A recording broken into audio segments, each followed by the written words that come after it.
Bismillahirrahmanirrahim. Assalamualaikum warahmatullahi wabarakatuh.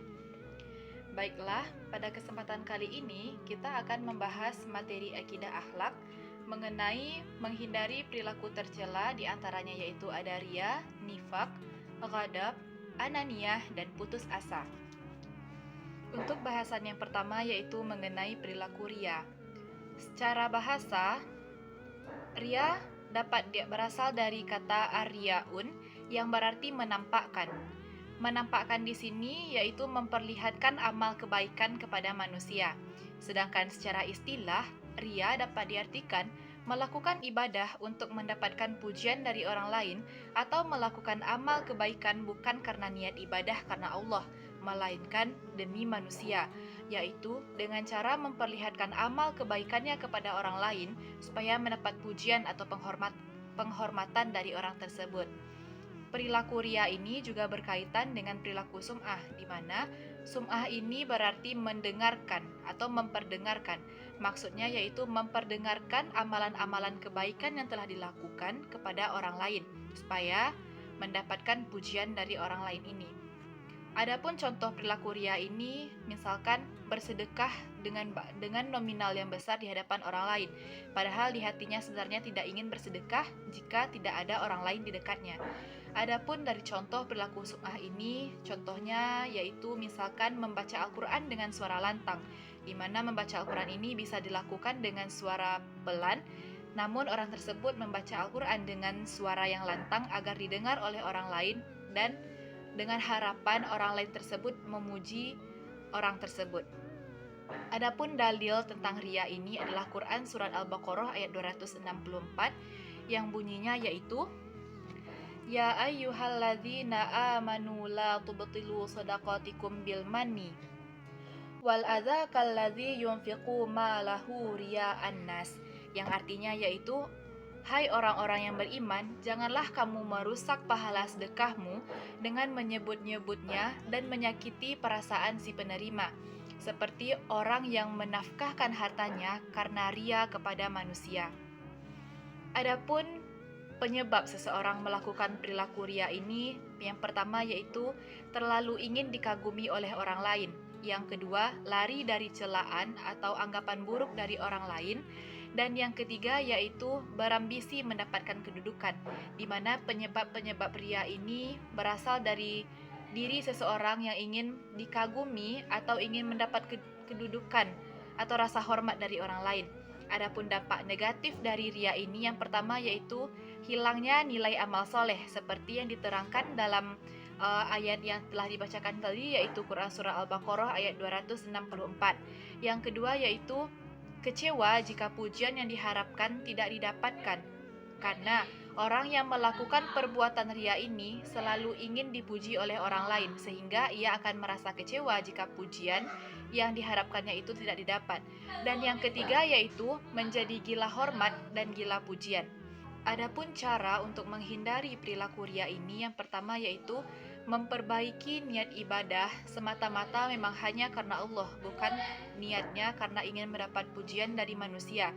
Yang kedua yaitu melatih diri untuk bersedekah secara sembunyi-sembunyi, karena jika kita bersedekah secara sembunyi-sembunyi, maka kita tidak perlu mengharapkan rasa hormat atau pujian dari orang lain. Dan yang ketiga yaitu tidak mudah berbangga diri atas pujian yang diberikan oleh orang lain. Yang keempat yaitu membiasakan diri melakukan sesuatu dengan ikhlas tanpa pamrih. Dan yang terakhir yaitu yang dapat kita lakukan agar orang lain tidak terjerumus kepada perbuatan ria adalah tidak memuji orang lain secara berlebihan. Karena jika kita memuji orang lain secara berlebihan, maka itu akan memupuk rasa bangga pada orang yang kita puji. Untuk materi yang kedua yaitu mengenai perilaku nifak. Nifak ini asal katanya adalah nafaqah, yang berarti munafik, menyembunyikan, berbohong, atau berpura-pura. Kata ini diambil dari kata nafaqah yang berarti salah satu lubang tikus, di mana jika dicari melalui satu lubang, maka tikus tersebut akan lari dan mencari lubang yang lainnya. Secara istilah, nifak adalah sikap menyembunyikan sesuatu di dalam hati karena tidak ingin diketahui keberadaannya oleh orang lain, sehingga menampakkan sesuatu yang tidak sesuai dengan apa yang ada di dalam hatinya. Nifak ini juga diartikan menyatakan keimanan, padahal di balik itu tersimpan kekufuran. Nifak ini juga terbagi menjadi dua macam. Yang pertama yaitu nifak amali dan nifak imani. Nifak amali ini adalah sikap yang dimiliki seseorang dengan memperlihatkan sesuatu yang tidak sesuai dengan sebenarnya, sehingga dalam interaksi sosialnya dia sering berperilaku atau menampakkan tanda-tanda kemunafikan, di mana tanda-tanda kemunafikan ini diantaranya yaitu apabila berkata ia berbohong, apabila berjanji ia ingkari, dan apabila dipercaya ia akan berkhianat. Itulah tanda-tanda orang yang munafik. Yang selanjutnya yaitu nifak imani. Nifak imani ini adalah sikap yang dimiliki seseorang dengan memperlihatkan keimanannya, padahal di dalam hatinya menyembunyikan sebuah kekafiran. Orang seperti ini diancam neraka sebab orang-orang yang mempunyai perilaku seperti ini berbahaya bagi umat dan agama Islam. Adapun sebab-sebab seseorang berperilaku nifak ini diantaranya yaitu ingin dipuji oleh orang lain, yang kedua, mencari simpati dari orang lain, yang ketiga, takut pada ancaman atau kecaman terhadap sesuatu yang buruk yang dilakukan oleh orang tersebut, dan yang terakhir yaitu ingin menyelamatkan diri. Namun menyelamatkan diri di sini dalam hal negatif, di mana jika seseorang tersebut ingin menyelamatkan diri, dia memberikan alasan-alasan yang mungkin bisa berbalik kepada orang lain kesalahan yang dilakukannya itu. Selanjutnya yaitu dampak dari perilaku nifak ini. Dampak dari perilaku nifak ini dapat dirasakan oleh diri sendiri maupun oleh orang-orang sekitar atau terutama pada lingkungan keluarga, di mana yang pertama yaitu tidak dipercaya oleh orang lain, di mana apabila seseorang sering berkata dusta atau berbohong ini, maka orang lain tidak akan percaya terhadap apa yang dikatakannya. Yang kedua yaitu dikucilkan dari pergaulan masyarakat. Yang ketiga yaitu mempersempit rezeki, di mana orang-orang yang berperilaku nifak ini ia akan dijauhi dari pergaulan orang-orang, sehingga rezekinya pun juga akan dipersempit. Karena dalam hubungan sosial, orang-orang yang berperilaku nifak ini mempunyai perilaku sosial atau tidak dapat bersosial dengan baik. Yang selanjutnya yaitu menjadi was-was. Rasa was-was di sini disebabkan karena perbuatan bohong atau perkataan bohong yang dilakukan oleh orang tersebut, sehingga ia merasa was-was apabila kebohongan yang dilakukannya ini diketahui oleh orang lain, sehingga orang tersebut mempunyai rasa takut pada dirinya apabila kebohongannya itu terungkap. Yang selanjutnya yaitu mengundang perselisihan. Nifak ini merupakan perilaku bohong. Dengan berbohong atau menyampaikan sesuatu yang tidak sesuai dengan kebenarannya, ini akan mengundang perselisihan di antara orang-orang. Yang terakhir yaitu dampak bagi keluarganya, itu dapat mempermalukan keluarga. Adapun cara untuk menghindari perilaku nifak ini, yang pertama yaitu dengan berusaha membiasakan perilaku jujur. Karena dengan jujur kita akan merasa tentram.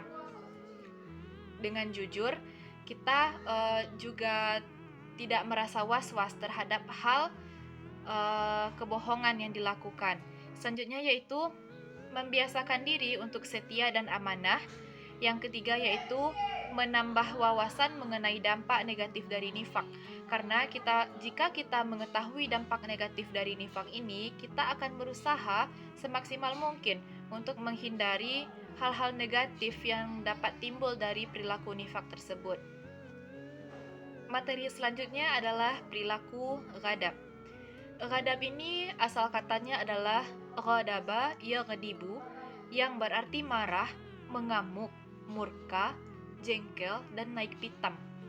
Ghadab secara istilah adalah sikap tercela, di mana gejolak amarah dalam diri seseorang meningkat karena tidak senang pada perlakuan yang tidak pantas menurutnya. Ghadab ini merupakan fitrah manusia. Sikap ini akan terjadi ketika adanya sesuatu kesalahan atau ketidakpantasan yang dirasakan oleh orang tersebut. Karena itu, sikap marah ini harus dikendalikan dan diredam. Adapun dalil mengenai sikap ghadab ini adalah dalam Quran Surat Ali Imran ayat 133, yang artinya yaitu orang-orang yang menginfakkan hartanya di waktu lapang dan susah, dan orang-orang yang menahan amarahnya dan bersikap pemaaf kepada manusia, dan Allah mencintai orang-orang yang berbuat baik. Adapun dampak negatif jika kita mempunyai perilaku ghadab ini diantaranya yaitu keputusan dan tindakan yang diambil itu tidak bijaksana, karena apabila seseorang diliputi oleh rasa amarah dalam mengambil keputusan, maka seringkali keputusan yang diambil itu tidaklah tepat. Yang kedua yaitu putusnya persaudaraan, karena rasa marah yang menggebu-gebu pada diri seseorang itu, pada saat marah, perkataan yang diucapkannya itu tidak difikirkan, sehingga perkataan yang diucapkan dalam saat marah itu dapat menyakiti hati orang lain, sehingga dapat menyebabkan rusak dan putusnya persaudaraan. Selanjutnya yaitu membahayakan kesehatan tubuh.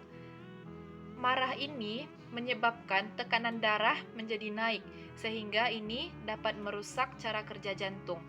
Selanjutnya yaitu mendapatkan kerugian-kerugian dan menerima murka dan laknat dari Allah. Adapun cara yang dapat kita lakukan untuk menghindari perilaku ghadab ini, yang pertama yaitu melatih diri untuk selalu bersikap sabar, memperbanyak zikir kepada Allah. Selanjutnya yaitu dengan cara berwudu. Kenapa berwudu merupakan salah satu cara untuk meredam amarah?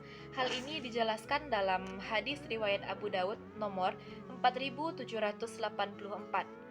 Hadis ini tergolong hadis hasan, di mana dalam hadis ini artinya yaitu sesungguhnya marah itu berasal dari setan, dan setan diciptakan dari api, sedangkan api ini akan padam dengan air. Jadi jika seorang marah, hendaklah ia berwudu. Selanjutnya yaitu berusaha memberi maaf dengan ikhlas. Dan yang terakhir yaitu mengubah posisi. Untuk materi selanjutnya yaitu mengenai perilaku ananiah. Ananiah ini disebut juga dengan egois, yaitu sifat yang menilai sesuatu berdasarkan kepentingan diri sendiri dan meremehkan orang lain atau tidak menghiraukan kepentingan orang lain. Perilaku ini harus dihindari karena tidak sesuai dengan ajaran Islam. Karena Islam mengajarkan untuk senantiasa tolong-menolong antar sesama. Ananiah ini termasuk penyakit hati. Apabila dibiarkan, akan berkembang menjadi perilaku sombong dan kikir.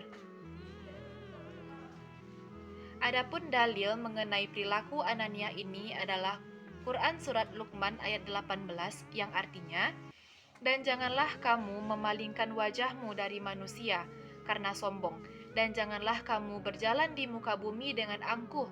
Sungguh Allah tidak menyukai orang yang sombong lagi membanggakan diri. Adapun dampak dari perilaku ananiah ini yaitu dapat merusak persaudaraan karena sikap egois yang dimilikinya tersebut sehingga mengabaikan kepentingan-kepentingan orang lain. Yang kedua yaitu dijauhi dari pergaulan. Yang ketiga, sulit mencapai kesepakatan bersama. Yang keempat yaitu menimbulkan kebencian, dan yang terakhir merasa diri paling benar sendiri. Adapun cara untuk menghindari perilaku ananiah ini, yang pertama yaitu senantiasa sadar bahwa manusia adalah makhluk sosial. Yang kedua, belajar menghargai pendapat orang lain.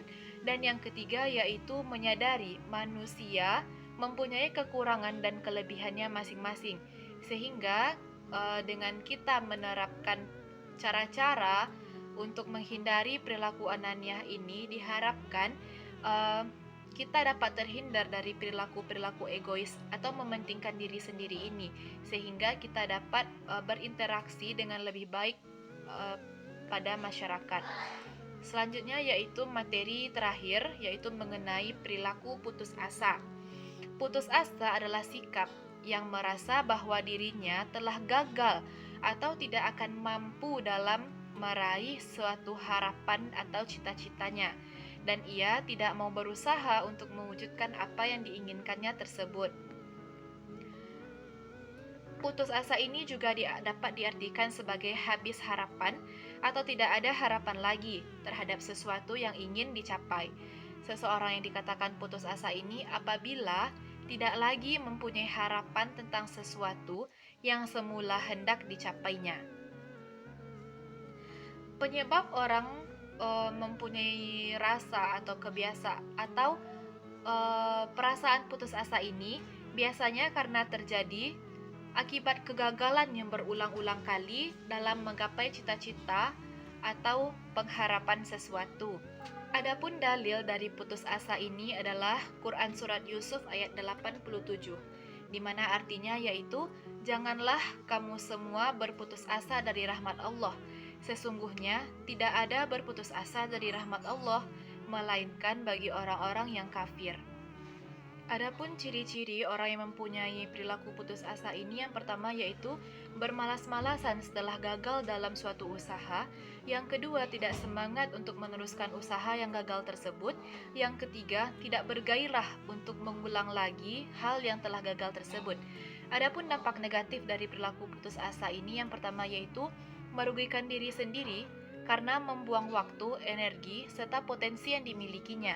Yang kedua, susah untuk mencapai kemajuan karena tidak berani mencoba karena takut pada kegagalan.